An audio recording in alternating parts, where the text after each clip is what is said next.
अस्सलामुअलैकुम, मैं हूं रजा अब्बास। आप देख रहे हैं इकरा टीवी। हेडलाइंस में शामिल करते हैं आज की ताज़ा खबरें।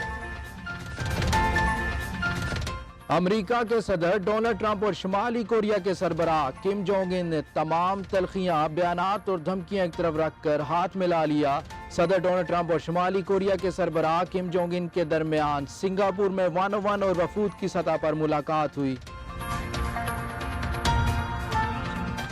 साबिक वज़ीर आज़म मियां नवाज शरीफ, उनकी साहबजादी मरियम नवाज और दामाद कैप्टन रिटायर मोहम्मद सफदर के खिलाफ एवन फीड रेफरेंस की समाअत आज होगी। तफसीलात के मुताबिक एहतसाब अदालत में शरीफ खानदान के खिलाफ एवन फीड रेफरेंस की समाअत एहतसाब अदालत के जज मोहम्मद बशीर करेंगे।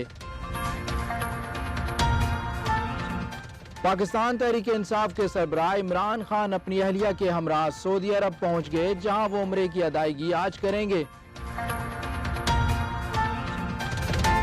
कप्तान के मुकाबले में दादी मैदान में आ गई। बन्नू में इमरान खान के मुकाबले में खैबर पख्तूनख्वा के हल्का ने 35 से 97 साला खातून ने कागजात नामजदगी जमा करा दिए।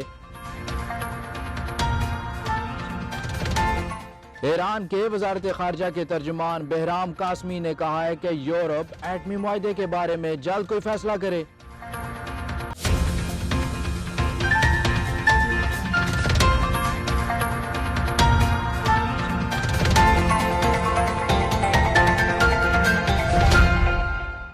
फिलवक्त न्यूज़ बुलेटिन से इतना ही। मजीद ताज़ा खबरों के लिए विजिट कीजिए हमारी वेबसाइट ikra.tv.pk।